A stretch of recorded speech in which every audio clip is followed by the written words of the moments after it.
दोस्तों, इस कहानी में हम दो ऐसे भाइयों को देखेंगे जो अपने साथ दो किराए की गर्लफ्रेंड लेकर अपनी बहन की शादी में जाते हैं। वो लोग शादी में उन लड़कियों को सबके सामने दिन रात बजाते हैं और अपनी बहन की शादी की वाट लगा देते हैं। साथ ही मूवी में काफी रोमांस और जबरदस्त कॉमेडी है, इसलिए वीडियो में एंड तक जरूर बने रहना। कहानी की शुरुआत में हम माइक नाम के लड़के को देखते हैं जो बार में शराब बेचने के लिए आया था, लेकिन शॉपकीपर माइक से शराब लेने से मना कर देता है क्योंकि उसके पास ऑलरेडी शराब की बहुत सारी बोतलें रखी हुई थी। माइक शॉपकीपर से कहता है, मेरी ब्रांड की शराब बहुत अच्छी है, अगर तुम चाहते हो तो मैं इसे किसी भी कस्टमर को बेच कर दिखा सकता हूँ। तो शॉपकीपर भी हाँ कर देता है। माइक पास में ही बैठे एक लड़के से पूछता है, क्या तुम टकीला पीना पसंद करोगे? तो वो लड़का कहता है, क्यों नहीं। शॉपकीपर माइक से कहता है, अबे ये तो तुम्हारा भाई डेव है, क्योंकि ये पहले मेरी बांजी की तिजोरी का ताला तोड़ता था। डेव उसे कहता है, तुम्हारी बांजी खुद ही मेरे पास अपनी खुजली मिटाने के लिए आती थी। दरअसल ये माइक और डेव का शराब बेचने का प्लान था, इसलिए शॉपकीपर भी माइक और डेव से 10 बोतल शराब खरीदने के लिए तैयार हो जाता है। माइक और डेव जब अपने घर आते हैं तो वो देखते हैं उनके मोम डैड और उनकी छोटी बहन फनी लियोनी और उसका मंगेतर काला कौआ वहाँ आए हुए थे। माइक के डैड उन्हें कहते हैं, मुझे तुम दोनों से कुछ बात करनी है, फनी लियोनी और काले कौवे की शादी के बारे में। वो उन्हें कहते हैं, हमारे घर में जब भी कोई फंक्शन होता है तो तुम दोनों बस वहाँ लड़कियाँ ताड़ने के लिए आते हो और अपनी बेवकूफ हरकतों से पूरी पार्टी का सत्यानाश कर देते हो। दरअसल डेव और माइक जब भी अपने घर किसी फंक्शन में जाते हैं तो हर बार कोई ना कोई कांड कर देते हैं। जैसे कि दिवाली के टाइम उन्होंने एक फटाके को लात मारकर गाड़ी को जला दिया था, और एक बार जब उनके दादाजी का बर्थडे था तब उन्होंने पूरे कमरे में दुआ ही दुआ कर दिया, जिससे उनके दादाजी केक के ऊपर गिर गए और बेहोश हो गए। माइक और डेव के डैड उन्हें कहते हैं, अब तुम शादी में तभी आओगे जब तुम दोनों अपने साथ अपनी अपनी गर्लफ्रेंड को लेकर आओगे, ताकि वो तुम्हारे ऊपर पूरी शादी में लगाम रखेगी। फनी लियोनी उन्हें कहती है, ये प्लेन मेरा है भाई। माइक और डेव उसे कहते हैं, प्यारी बहना,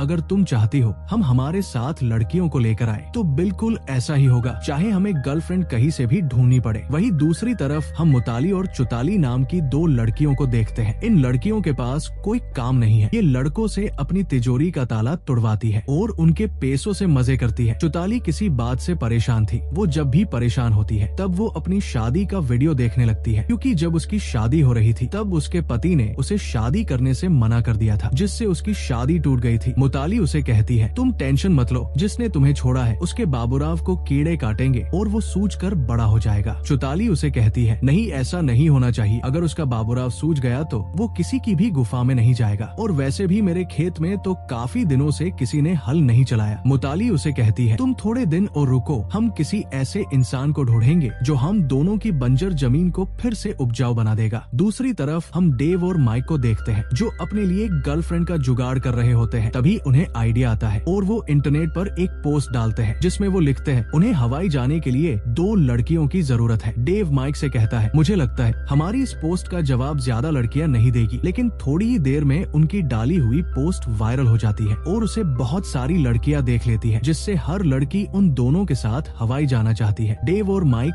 एक एक करके उन लड़कियों से मिलते हैं, लेकिन उन्हें सभी लड़कियां बकवास लगती है, इसलिए वो सभी को रिजेक्ट कर देते हैं। वहीं उन दोनों की डाली हुई पोस्ट काफी वायरल हो गई थी और उस पोस्ट का रिप्लाई 6000 से ज्यादा लड़कियों ने दिया था, इसलिए एक फाडू न्यूज चैनल वाले उन्हें इंटरव्यू के लिए बुलाते हैं। डेव और माइक जब टीवी पर अपना इंटरव्यू दे रहे होते हैं तभी उन्हें चुताली और मुताली भी देख लेती है। वो दोनों डेव और माइक को देखकर उनके ऊपर फिदा हो जाती है और अब वो दोनों उनके साथ हवाई ट्रिप पर जाना चाहती है, इसलिए जल्दी से तैयार होकर वो दोनों डेव और माइक से मिलने के लिए जाती है। चुताली मुताली से कहती है, उन्होंने इतनी सारी लड़कियों को रिजेक्ट कर दिया है, हम उनसे कैसे मिलेंगे? तो मुताली उसे कहती है, तुम बस मेरा खेल देखो। वही डेव और माइक जब क्लब से बाहर निकलते हैं तो उन्हें देखकर मुताली जानबूझकर एक कार से टकरा जाती है। माइक और डेव ये सब देखकर उसे बचाने लगते हैं। माइक अपने मुंह से उसे सांस देता है, जिसे मुताली उठ जाती है। ये देखकर सभी लोग तालियां बजाने लगते हैं कि आखिरकार उसने एक लड़की की जान बचाई। इसी तरह से मुताली का प्लान काम कर जाता है और वो दोनों डेव और माइक से मिल लेती है। मुताली उन्हें बताती है वो एक स्कूल टीचर है। माइक मुताली की बातों से उसके ऊपर फिदा हो जाता है और वो मुताली के खेत में अपना हल चलाना चाहता है। दूसरी तरफ चुतली डेव को बताती है वो शेयर मार्केट का फंड संभालती है, लेकिन डेव को चुताली का काम समझ नहीं आता। डेव चुताली से पूछता है, क्या तुम्हारा कोई बॉयफ्रेंड है? तो चुताली उसे बताती है, मेरा बॉयफ्रेंड तो मर चुका है। वही अब ये दोनों भाई इन दोनों लड़कियों की तिजोरी का ताला तोड़ना चाहते थे, इसलिए वो उनसे पूछते पूछते हैं, क्या तुम हमारे साथ हवाई चलोगी हमारी बहन की शादी में। ये सुनकर वो दोनों आपस में डिस्कस करने का नाटक करती है ताकि उन दोनों भाई को लगे कि वो लड़कियां चलने के लिए डिस्कस कर रही है। थोड़ी देर घुसपस करने के बाद वो उनके साथ हवाई चलने के लिए तैयार हो जाती है। अगले सीन में हम देखते हैं वो चारों लोग हवाई पहुंच जाते हैं जहां उनकी सिस्टर की शादी होने वाली थी। वो लोग होटल के अंदर जाते हैं। वहां माइक डेव से कहता है, मेरी वाली का क्या पहाड़ है, इससे तो मेरा बाबूराव खुश हो जाएगा। माइक को देखकर मुताली चुताली से कहती है, मेरा वाला तो अभी से ही मेरा डोल बजाना चाहता है, लेकिन मैं इसे इतनी आसानी से मेरा डोल नहीं बजाने दूंगी। अगले दिन वो चारों तैयार होकर फनी लियोनी की शादी की पार्टी में जाते हैं। माइक और डेव को लड़कियों के साथ देखकर सभी लोग हैरान हो जाते हैं क्योंकि माइक और डेव पहली बार अपने साथ गर्लफ्रेंड को लेकर आए थे। माइक और डेव उन्हें अपनी बहन और काले कुएं से मिलवाते हैं। उनकी सिस्टर को वो दोनों लड़कियां काफी पसंद आती है। माइक और डेव उन्हें अपने मोम और डेड से भी मिलवाते हैं। उन्हें भी वो दोनों लड़कियां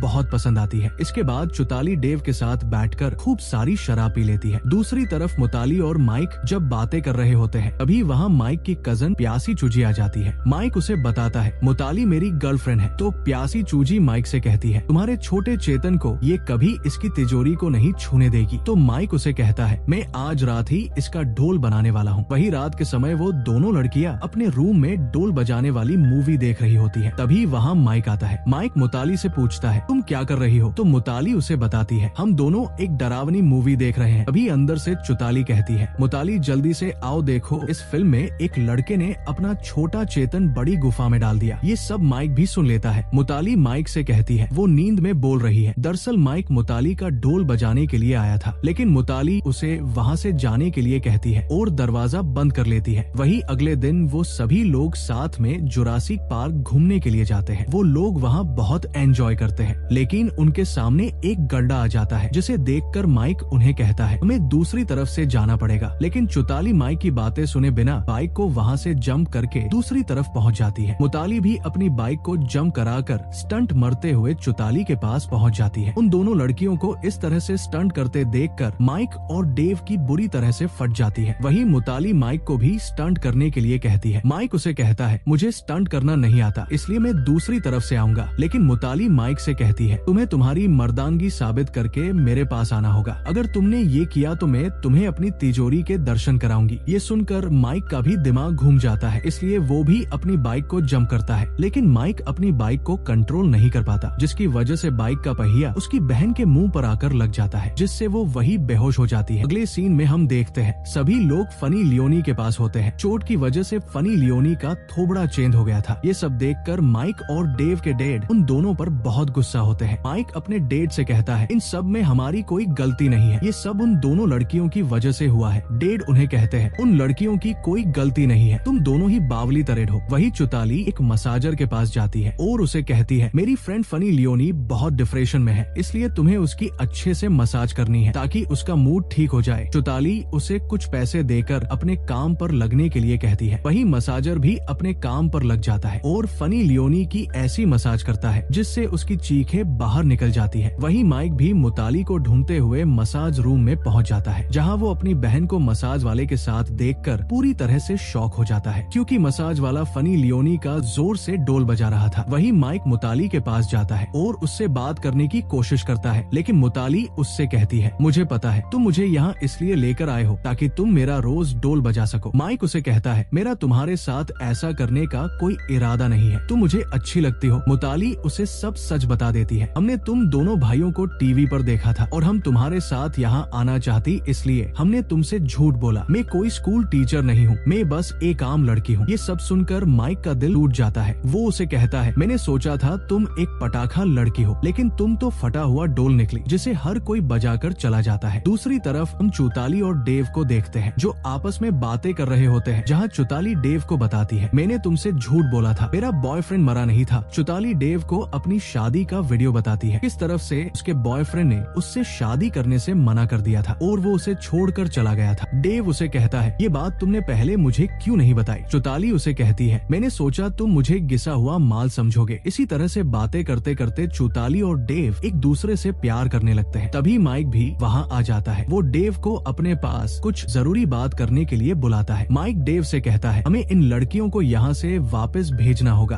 क्योंकि इन लड़कियों ने हमें बेवकूफ बनाया है ताकि वो फ्री में हमारे साथ यहाँ का मजा ले सके। डेव माइक से कहता है, मुझे चूताली ने सब सच बता दिया है, हमें बस हमारी बहन की शादी पर फोकस करना है, इन फालतू बातों पर नहीं। वही रात के समय शादी की पार्टी होती है जहाँ चूताली फनी लियोनी को नशा करने के लिए कुछ गोलियां देती है और खुद भी उन्हें खा लेती है, जिससे वो दोनों पूरी तरह से नशे में हो जाती है। दूसरी तरफ माइक और डेव स्टेज के पीछे अपनी स्पीच देने की तैयारी कर रहे होते हैं, लेकिन आपस में बातें करते करते उन दोनों में उन लड़कियों को लेकर बहस होने लगती है। उनकी बहस को सभी लोग भी सुन रहे होते हैं क्योंकि उन्होंने जो माइक अपने कान में लगा रखा था वो गलती से चालू हो गया था। जहां माइक डेव को बताता है, मैंने अपनी सिस्टर फनी लियोनी को मसाज वाले के साथ मजे लेते हुए देखा था। ये सुनकर काले कौवे को बहुत गुस्सा आता है। काला कौवा फनी लियोनी से पूछता है, क्या तुमने मसाज वाले के साथ मजे किए हैं? फनी लियोनी पूरी तरह से नशे में थी, इसलिए वो उसे कहती है, हाँ मैंने उसके साथ मजे किए हैं और मुझे तुम काले जिराफ लगते हो, तुम्हारा बाबूराव तो मेरी बुलबुल की रेल ही बना देगा। ये सब सुनकर काला कौवा और भी ज्यादा गुस्सा हो जाता है। डेव चौताली से कहता है, ये सब तुम्हारी गलती है, तुमने उसे नशे की गोलियां दी है। मैंने तुम्हें एक अच्छी लड़की समझा था, लेकिन तुम तो पूरी तरह से बेकार लड़की हो। मैं अब तुमसे प्यार नहीं करता हूँ। वही अब फनी लियोनी और काले कौवे की शादी कैंसिल हो चुकी थी, लेकिन चौताली और मुताली फैसला करती है कि वो उन दोनों की शादी फिर से करवा के रहेंगी। दूसरी तरफ माइक और डेव भी फैसला लेते हैं, वो अपनी बहन और काले कौवे के शादी करवा के रहेंगे। इसलिए वो चारों उन दोनों के पास जाते हैं। वो सभी उन्हें कहते हैं, हमारी वजह से तुम दोनों की शादी टूट गई है, लेकिन अब हम वापस तुम्हारी शादी करवा कर रहेंगे। ये सब सुनकर कालिए को गुस्सा आ जाता है। वो उन सभी से कहता है, मुझे अब इससे शादी नहीं करनी है, इसने मेरे बाबूराव को बहुत बुरा भला बोला है। काला कौवा फनी लियोनी से कहता है, तुमने मुझे कहा था मेरा बाबूराव बिल्कुल बोरिंग है, लेकिन मैं चाहता था शादी के बाद हम दोनों कहीं घूमने चले और वहाँ रात दिन तुम्हारे खेत को पानी पिलाए। ये सब सुनकर फनी लियोनी इमोशन हो जाती है। वो काले कौवे से कहती है, मैं तुमसे बहुत प्यार करती हूँ और उस मसाज वाले ने मेरी तिजोरी को हाथ भी नहीं लगाया था। ये सुनकर कालिया फिर से उससे शादी करने के लिए तैयार हो जाता है। इसके बाद माइक और डेव मुताली और चौताली के साथ उन दोनों की शादी की तैयारी करते हैं और फाइनली उन दोनों की शादी करवा देते हैं। वही चौताली इस शादी से बहुत खुश थी, इसलिए अब वो अपने फोन से उसकी शादी का वीडियो डिलीट कर देती है। दूसरी तरफ माइक भी मुताली को अपने शराब के बिजनेस में पार्टनर बना लेता है। डेव भी चौताली को किस कर लेता है। वही रात के समय वो दोनों भाई अपनी बहन की शादी की खुशी में बहुत डांस करते हैं, लेकिन जब वो कुछ फटाके चलाते हैं तो फिर से पार्टी में धमाका हो जाता है और वहाँ आग लग जाती है। इससे हमें ये पता चलता है इन दोनों बावली गैंग ने एक बार फिर पार्टी की बैंड बजा दी और इसी सस्पेंस के साथ इस मूवी की एंडिंग हो जाती है। दोस्तों, मूवी पसंद आई हो तो वीडियो को लाइक और चैनल को सब्सक्राइब करना ना भूले। Thanks for watching.